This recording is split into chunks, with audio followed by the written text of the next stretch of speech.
and I'm really excited about today's conversation. You guys know that we have had a lot of discussions about some real interesting, I would say, debaucherous niggatry happening in the midst of that. That's what comes to mind, when I think about what happened with Gail and I'm not even going to do any talking because the individuals that I have the privilege of speaking with today, they should be doing all the talking, and they will be the teachers and we will be the students. So I hope you will join me in welcoming Monique and Sydney Hicks. You know both of them very well. And I want to say welcome to Dr. Boys TV. How y'all doing today? Wonderful, baby. Fantastic. All right. So we're just going to jump right into it. So everybody, as you come in, please hit the thumbs up button, hit the share button, hit the notification bell, all that good stuff. And if you're Black and intelligent, shout it out. Shout out your city, stuff like that. And so let's jump into the conversation. We just going to jump right into it because I've been dying to get your point of view on this. Where do I begin? Okay, so let's start with Gayle King and the whole thing with insinuating that Kobe Bryant might have been a rapist. I assume you both saw the interview and how that went down. And a lot of people on our platform, in particular around the world, I think, were very upset that Gayle kept pushing the issue like that, even though there wasn't any evidence that Kobe did anything to anybody, though he was not convicted or even put on trial or anything like that. What was your first reaction when you saw what went down there?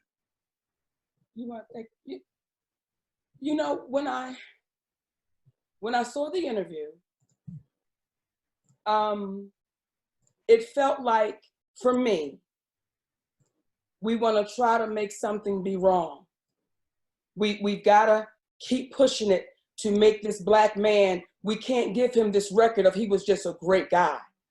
So it kept being pushed, and we were so proud of our sister, Lisa Leslie, because she was very classy, she was very graceful, and she shut it down.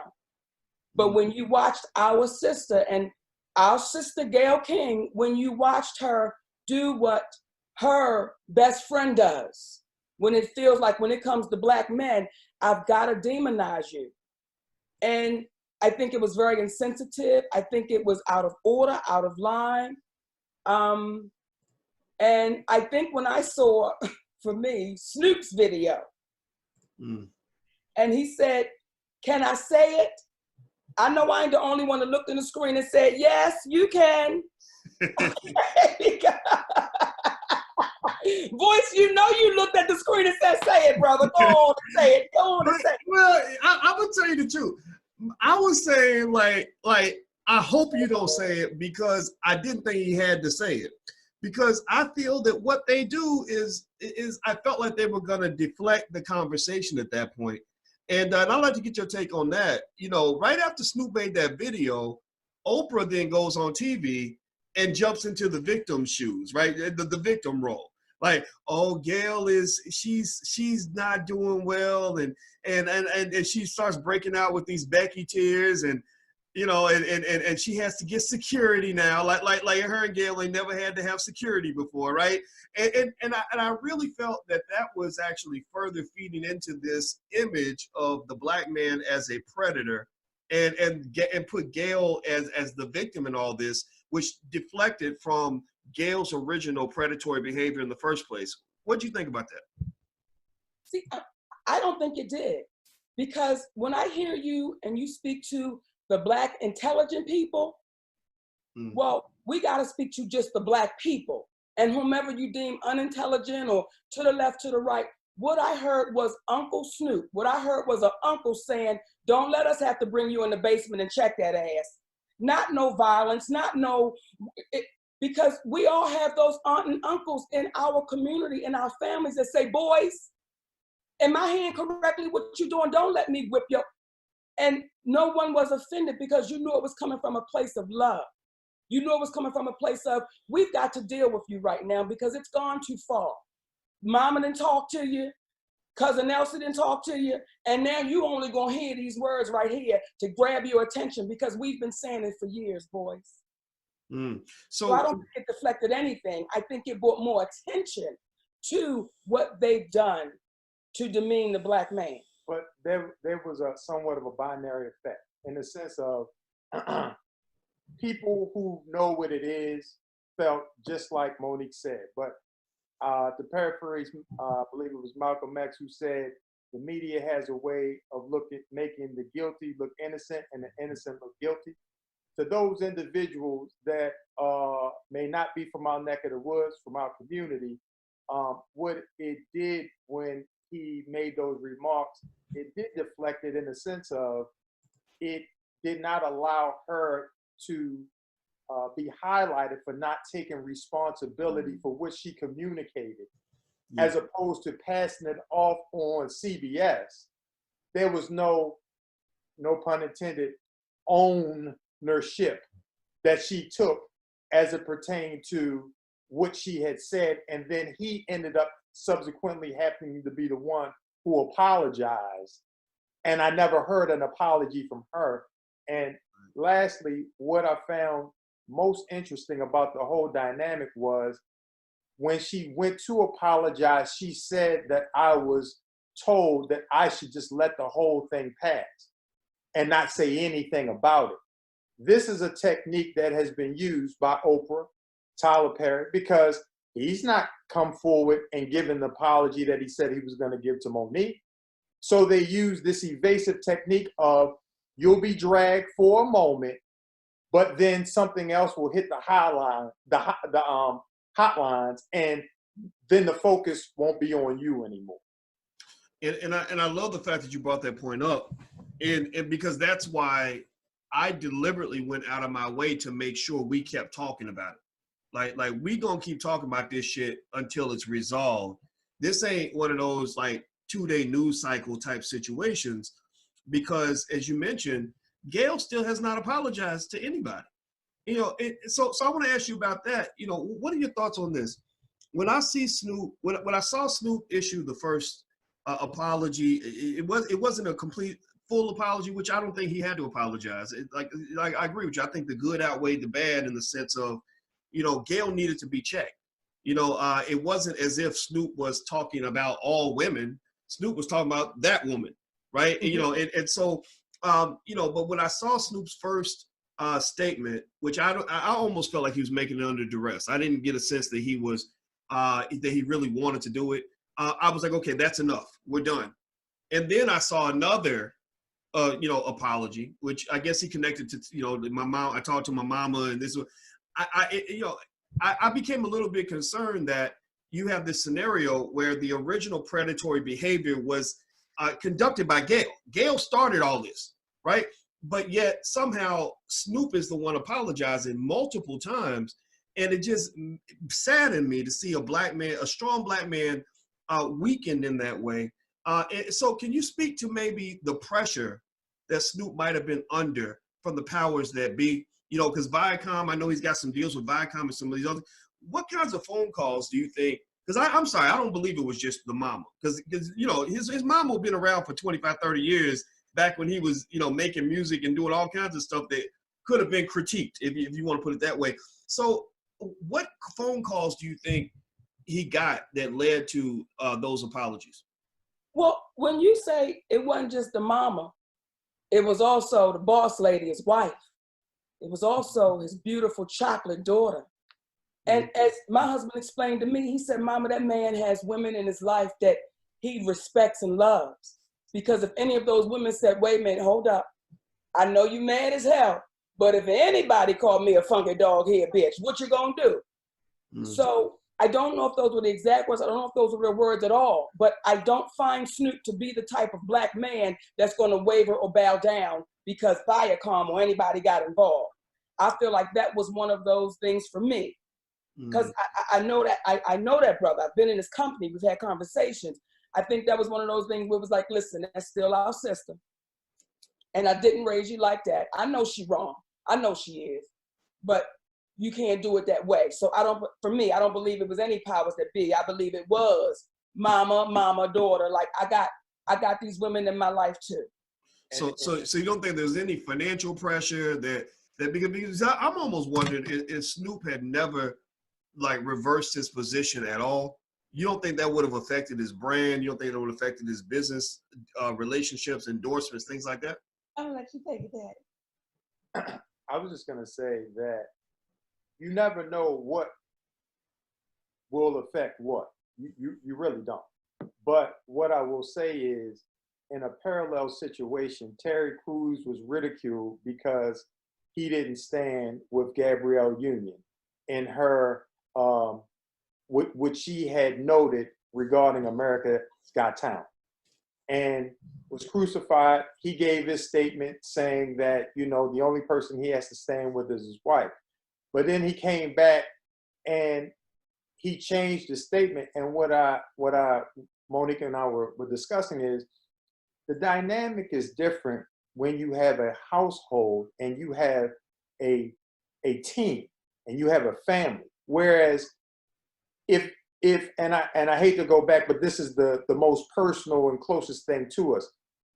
If I heard my wife on audio saying that she owed someone an apology that directly and adversely affected the quality of their life over a lie, there's no way I'm not going to have a conversation to say, you owe this person an apology. So when Terry Crews came back, I visualized his wife having a conversation with him in reference to how the Black woman is not normally supported. And though she understood what he was trying to convey with regards to her as being his queen, and that's all I have to look out for, I think she may have said to him, but there's more, because there's a lot of sisters out here that need your voice too. And when Snoop did the Monique show back in the day, he made it a point of talking about him not handling his home life properly. And a brother named Tupac Shakur had to pull him up and say, hey, that woman you with right now, that's your queen. And y'all been together since y'all was in high school. And he said he had to thank Tupac for really making him see the light. So when you have a queen like that you've been riding with since high school, and I know personally because I've been riding with her since high school, it's one of those things that the words that they convey to you mean a whole lot more. Mm-hmm. And if nobody else is proud of you, you got to have your woman proud of you. So I think that conversation would definitively supersede any other person. Because if your wife said to you, hey man, forget Viacom, what you said was right, this, that, and the other, ride with that, he will ride with that. So I really believe his wife and family and mom trump everything. Okay. All right. Well, everybody who just came in, I'm speaking with Oscar or Academy Award winning actress Monique and her wonderful husband, Sidney Hicks. And we're talking about a lot of stuff, particularly Oprah, Gayle, and all kinds of things that have been happening. Do me a favor, hit the thumbs up button if you guys haven't done it yet. Also, I want you guys to know that Monique has a comedy special out. Now, your comedy special, where can people watch your comedy special at? On Showtime. On Showtime. Okay, I almost said Netflix, but I know I shouldn't have. Right, boys, you know, pop that off. There we go. All right, so I'm gonna make sure I get it right. I'm gonna double check that.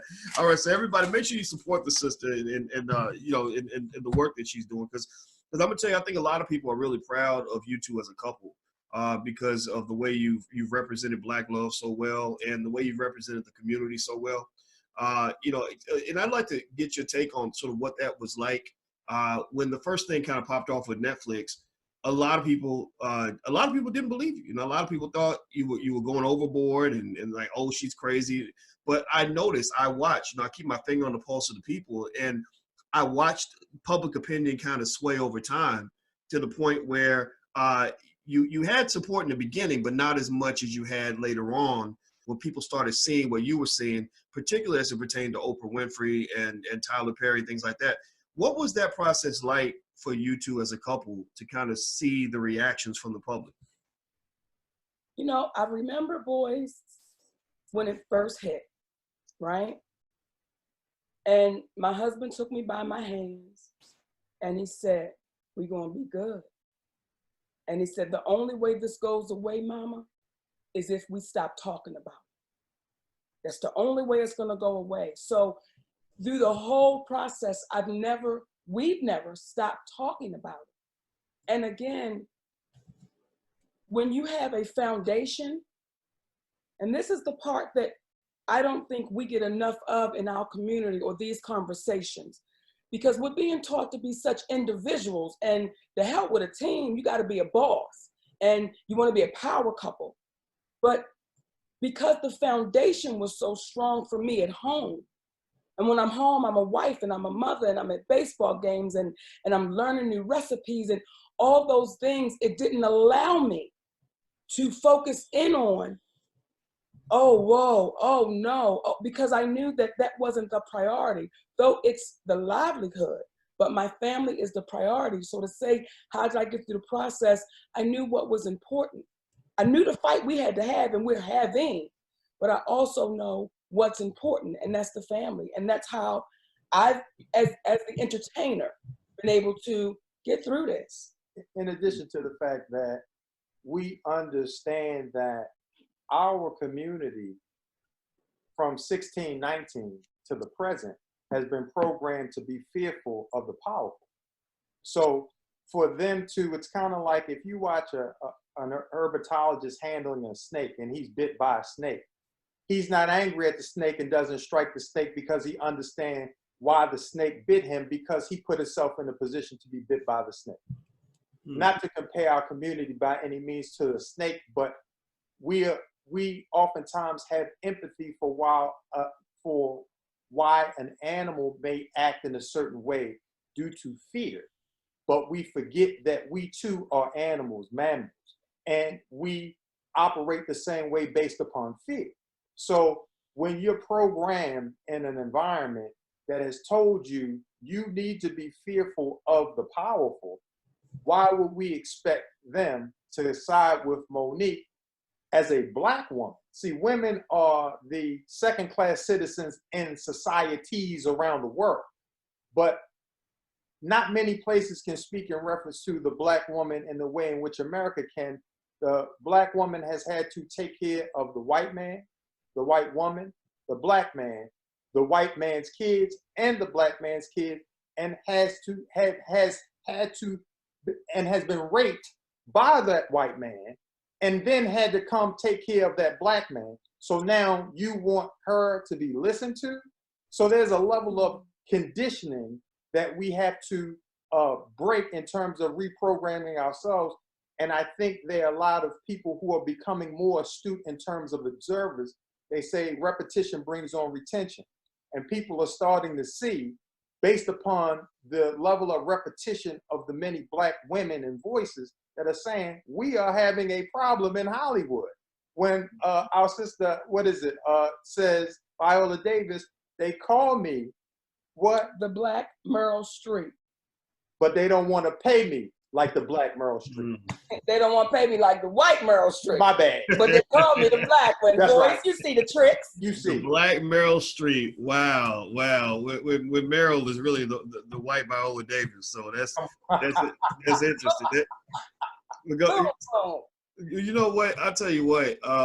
Hollywood is a strange place for me. You know, I don't understand a lot of what happens there. It doesn't add up to me. I'm a big fan of the Black Hollywood. You know, I think that people like yourself, can be and are trailblazers in that regard. In the sense that I think that a space where we're making films that have our images presented in the way that we deem appropriate, where we aren't asking for permission. I believe that's the future of Black people. You know, I think that's because you think about it, I mean, we have the talent. We have almost all the talent. You know, the whole world copies off of us. In fact, let me tell you, I went to a party at the All-Star game, All-Star weekend. I'm not a big partier, you know, but me and my fiance went to a party. It was hosted by the Air Jordan brand. And I like the guys that run that company. They're good brothers and stuff like that. But here's what's fascinating. So just from observing and talking to the executives, my sense was that the way they were able to go make billions of dollars was by basically studying the black male in the inner city, the urban Black male, and looking at what he does, looking at what he wears, looking at his swag, and then exporting that swag around the world, because they realize that everybody copies what the inner city black male does. And so I go to this party, and it's a beautiful party, lots of big, beautiful lights and fancy shit everywhere. And I'm walking around this place, and about 75% of the people in that room did not look like us. You know, the majority of the people making the money off this young black male in the hood are not black men or black women. And also, when you look at the condition of the black male in the hood, I go down to the south side of Chicago and I look at where these brothers are at. You know, the black male unemployment rate for young black men between the ages of 17 and 25 is about 46%. So these guys are struggling, not to mention all the brothers getting shot in the streets and everything else, thrown in jail and all that. So it's an ironic contrast when you see that all this, that literally billions, if not trillions of dollars worth of wealth is being extracted from that group of people, but they're not getting those benefits. And I think that has to shift. I'm not even gonna ask a question. You two are smart people. What are your thoughts on what I just said? Well, that's how it's been. And when you say it needs to shift, you're absolutely right, it does. But the question is, how does the shift take place? When you have the ones that we look up to as the powerful ones still slaves? How does the shift actually happen when you have the ones that we look to and say, they made it? I mean, that's success. You're a mogul, you're a billionaire, that's what I want to be like. But in being like them, you're still fearful. You're still allowing them to come into the community, look at what we're doing. You then take it back because you want to be the good one. We'll give you some extras, but you just make sure you keep them in order. So you're right, a shift needs to happen. But how does that shift happen? And what you're speaking and what you just addressed is a direct correlation as to why a company like a Netflix feels comfortable and emboldened to do what it is that they do and have done. It is the reason why you hear about so many individuals speaking of color in reference to the disparity in pay, especially amongst women.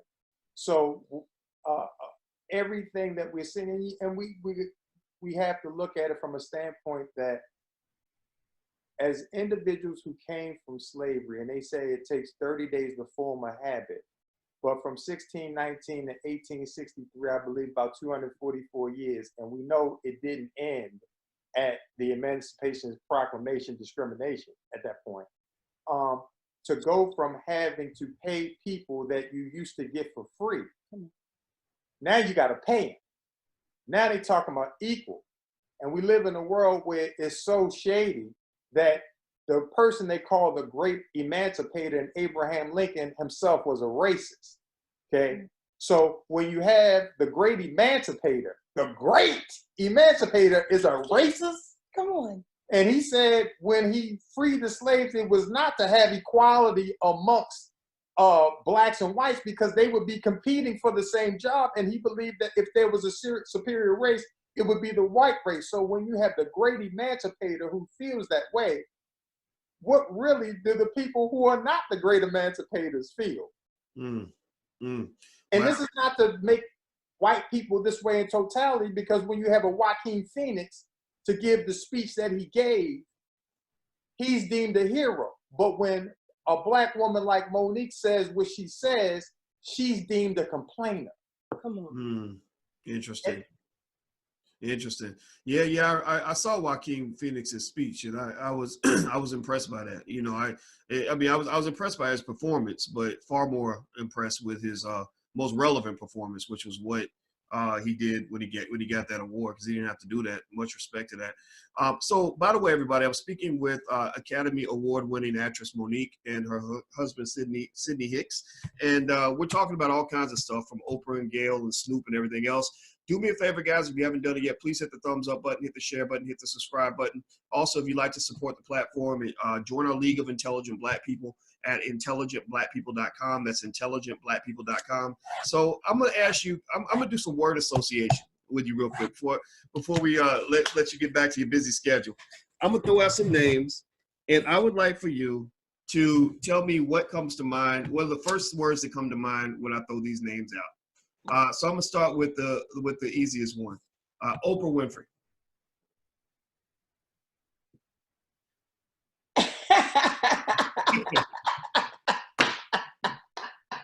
Where's Snoop? No. Okay.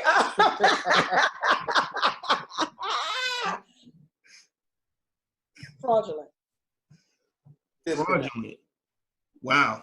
You said disconnected. Mhm. Okay. That's a better word. Disconnected. Okay. Fraudulent, disconnected. Okay. Gayle King. In the words of Barney Rubble, ditto, Fred. Ditto. Same thing.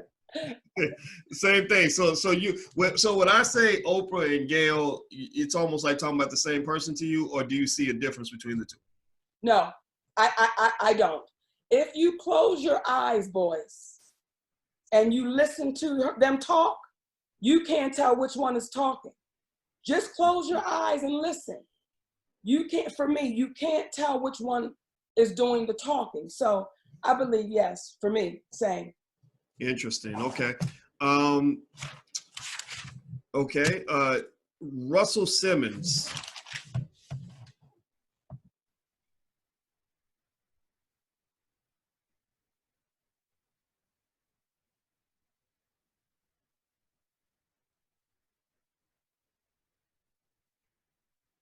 Creator. Okay. Snoop Dogg. True. The truth, baby. All right. Jada Pinkett Smith. Baltimore. Okay. So, so I want to ask you this question. What do you feel when you go back to Gayle's statements about Kobe Bryant, you go back to Oprah's decision to interview the accusers of Russell, or was it Gayle? Sorry, Gayle interviewed. Wait, I get it mixed up. Oh, that's right. Oprah was signed on with that documentary about that featured Russell's accusers. Gayle has done what she's done, and then you had Oprah's whole thing with Michael Jackson. What do you feel they have to gain by doing what they've done?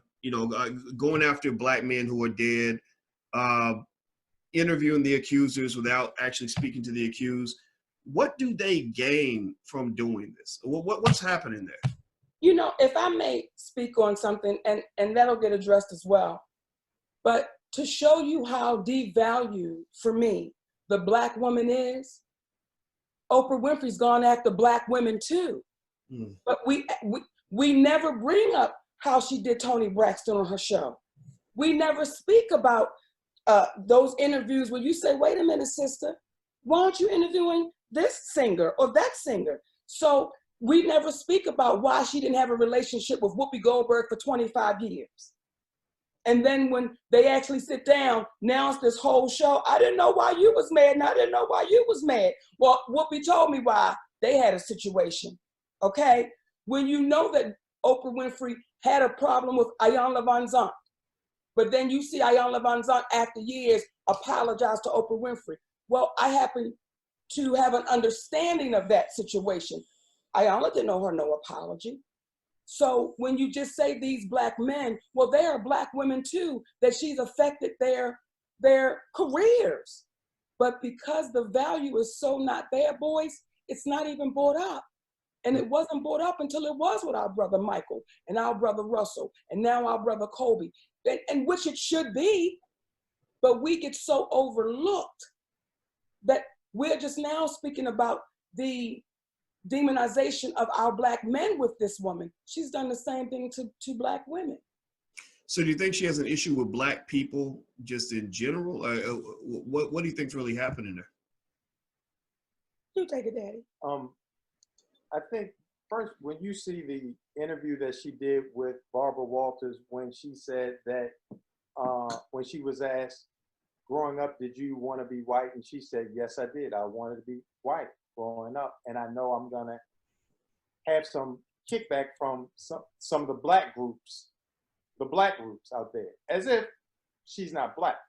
But again, what is old becomes new again, because to me, it's just a reenactment of the Meritorious Manumissions Act of 1710, where when you were black, you had 3 ways to get your freedom. You saved the master's life, you create an invention for the master to get rich off of, and you snitch on the black slaves such as yourself who were looking to go against the master.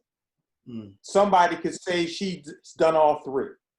Okay, she saved lives in the sense of she's made people rich with the invention of the Oprah Winfrey Show, and to go and say the things that she said in reference to the people of color. And again, what's interesting is when Michael Jackson is acquitted, but you're being retried in the court of public opinion. Why are you retrying a man that was acquitted, and he was judged by a jury, if I'm not mistaken, of all white people, who said, we were surprised with how little evidence that they actually had against him, so we couldn't convict him. But now you're riding with individuals that in one breath they said he didn't do it, but in the next breath they said that he did. So it's almost without, and we gotta love our sister through it, in the sense of sometimes folks know not really what they do. She's not doing it to be mean. She's not doing it to be messed up. It's called survival. And sometimes when you are a person of color and you are looked at in high esteem, especially by whites, there almost seems to be a feeling as if she wants to be the only one, which makes sense as to why she had an issue with Whoopi Goldberg, who won an Academy Award in the same, and they were in what? Color Purple. The Color Purple. So, here's another black woman who you're going to bring her family on after she won the Academy Award, but you just said you were bringing her brother on. Here's another black woman who you're watching her take a hit, and they say she's difficult, but she has no contractual obligation to do anything for Lionsgate. Her deal was with Lee Daniels Entertainment. But you just said when you see something, say something, but you have watched it and you've said nothing. Why would that be? So again, I don't think it's specific to the black man. It's just that what black men have in their favor that black women don't, it's the support of black women.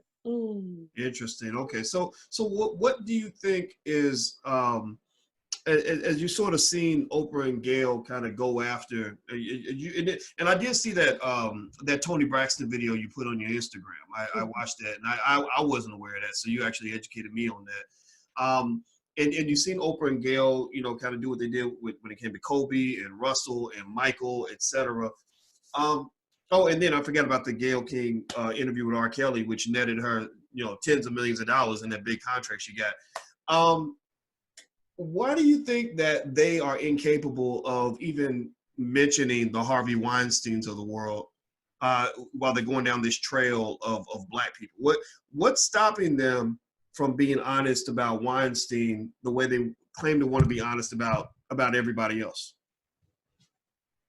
What did you just say Gayle got when she did that R. Kelly interview?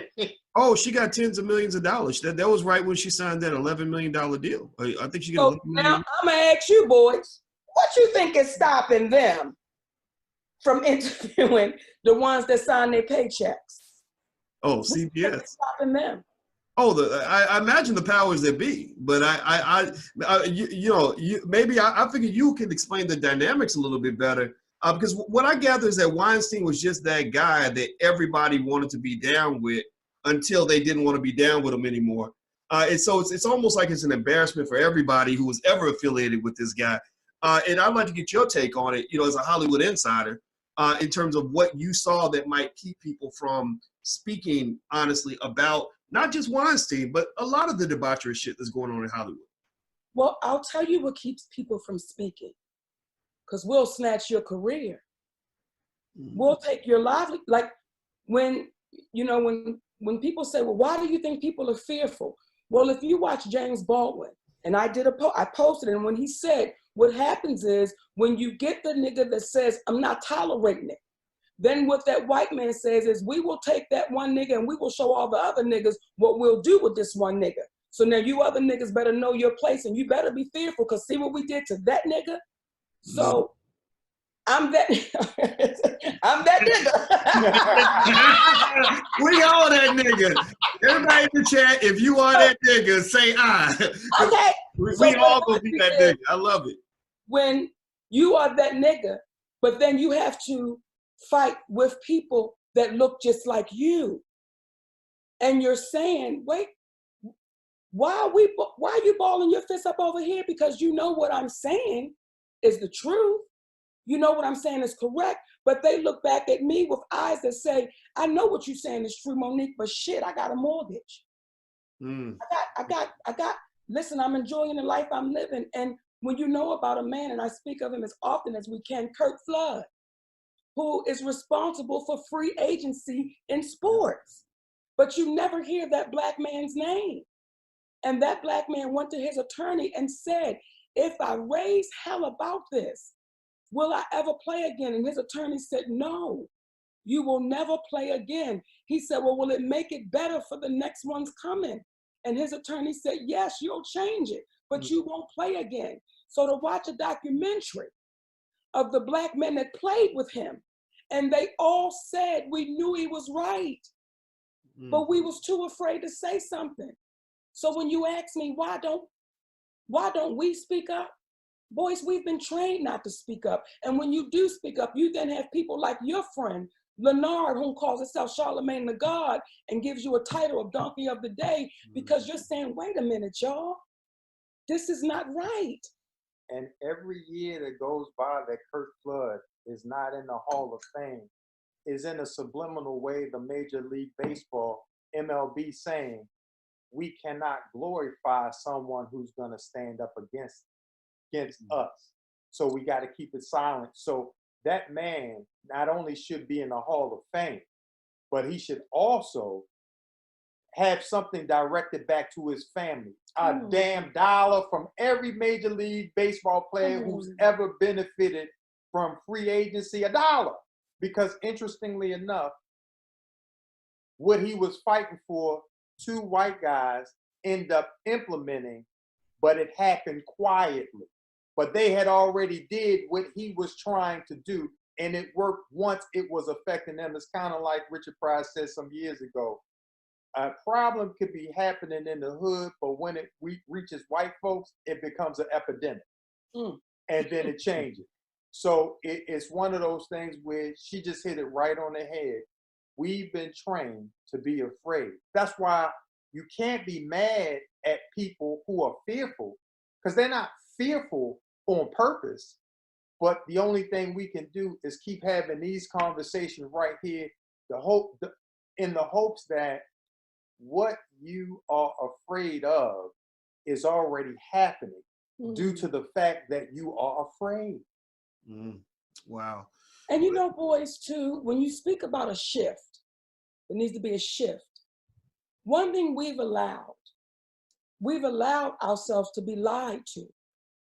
And then we buy the lie and we run with that lie. And this woman just dropped on my heart. When I was in elementary school, all the way till I got out of school, I was always taught that Rosa Parks was the first Black woman to refuse to give up her seat. That is what I was taught. That's what I believed. Well, when you find out that not only was she not the first, she wasn't the second. She was actually the third Black woman, but because she looked like what she looked like, then they said they'll accept her, but they wouldn't accept Claudette Colvin, who was 15 years old, a dark brown baby, and who was kicking ass. She said, y'all gonna have to whip my ass to get me up off this bus now. Everybody, let's go. She was actually the first one. So can you imagine? And that woman is still alive, boys. And she's fighting for her place in history, but it's as if she never happened. And we as a community, as the NAACP, we accepted that. And we kept the lie going. So in our community, depending on what you look like, is how your story will be heard. And I say that for me personally.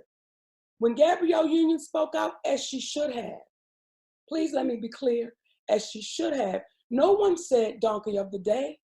No one said, are you out your mind? No one said anything.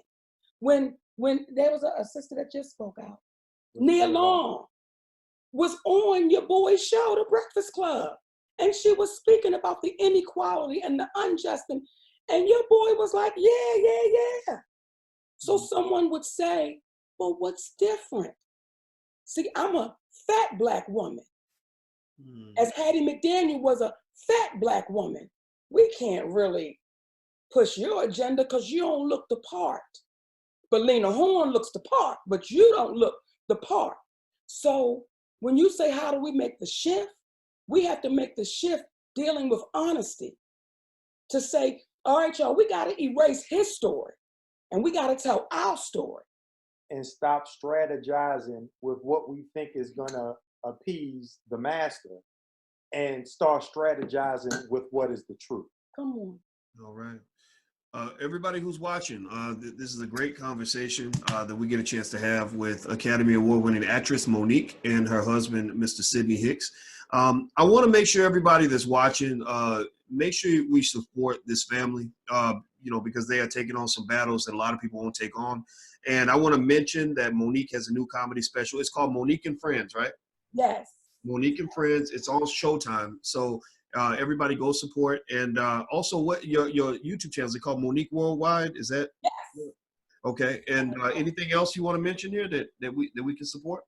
Hey, going to talk about the basketball team.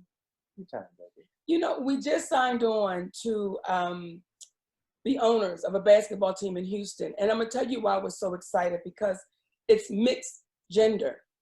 It's men and women playing together. So we're taking players that was with the NBA, the WNBA, and we putting them on the same court together and saying, go get that. Global mixed gender leagues. Yes. And again, I appreciate when you say y'all support them, because oftentimes people have said to us, y'all go do your own thing. Don't worry about them. Well, we are. We are doing our own thing. And we're asking our community. And that's the community of people that want to do it the right way. We don't care what color you are. You just want to do it the right way. We're saying, now let's all walk in what we're saying. Y'all said go get your own. We did. So now let's support. All right. So everybody in the chat that agrees to go support, make sure you support. But what's the name of that league? Global Mixed Gender League. Oh, Global Mixed Gender League. All right. So everybody support the Global Mixed Gender League. Support the special. Monique and Friends is on Showtime. Hit the thumbs up button, by the way, and the subscribe button, the notification bell, and all that good stuff. And so, Monique, I want to ask you one last question, or either one of you can answer. I'm going to let you all get the last word on this. The last time we talked, I asked you, I said, why does everybody love Oprah so much anyway? How did Oprah get so much power?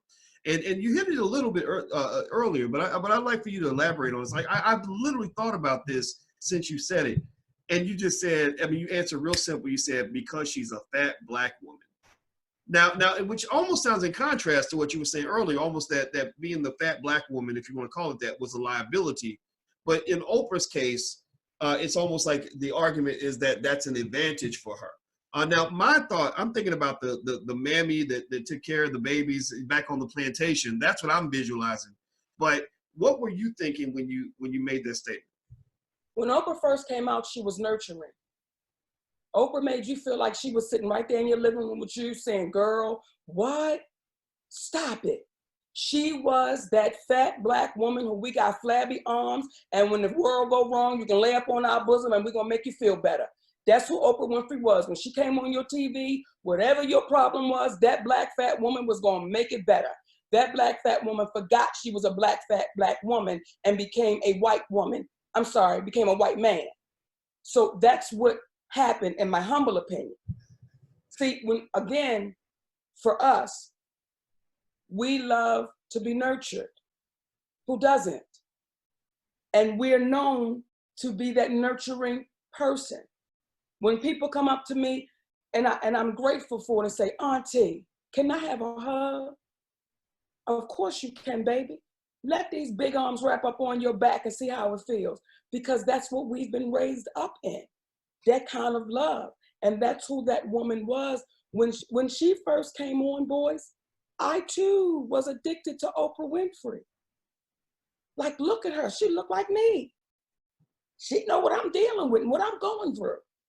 Something clicked over and said, oh, now they accept me. Now they think I'm something special and wonderful. So I no longer need y'all. Let me slide y'all out the way. And let me go over here and play with these friends in the quote unquote mainstream. She forgot. And you can't beat her up. You can, but the reality is when you start getting surrounded by folks, I've had the privilege of walking, and I say privilege, of when Monique and I got together as a couple and I went into business meetings, I had the privilege of seeing her white agent saying that Monique slept on her floor with her second husband and her kids in the midst of a pitch meeting. And I looked at Monique after the pitch meeting and I'm saying, unless I blacked out, when did that happen? And she said it didn't. I said, well, her brother, who was her manager at the time, I'm like, how are you and how are you allowing these things to be said when they're not true, much less have nothing to do with selling a show? But why is she doing that? Now, this person she eventually fired and said, because you were racist. 14 years later, she gets a call back from that same person and says, I just needed to tell you that you were right. Not the Ku Klux Klan racist, like she gonna burn, but the racist where I'm gonna accept racism being imposed upon my client because I'm too fearful of the white important men that are in this room to stand up against it, even though I know I'm wrong. And if a white woman, in which she was, is fearful and learns the ways of the men who are in that room who happen to be Caucasian, surely we can't, since we're dealing with our intelligent people, we would be remiss if we didn't understand that Oprah typically is the only Black woman in the room.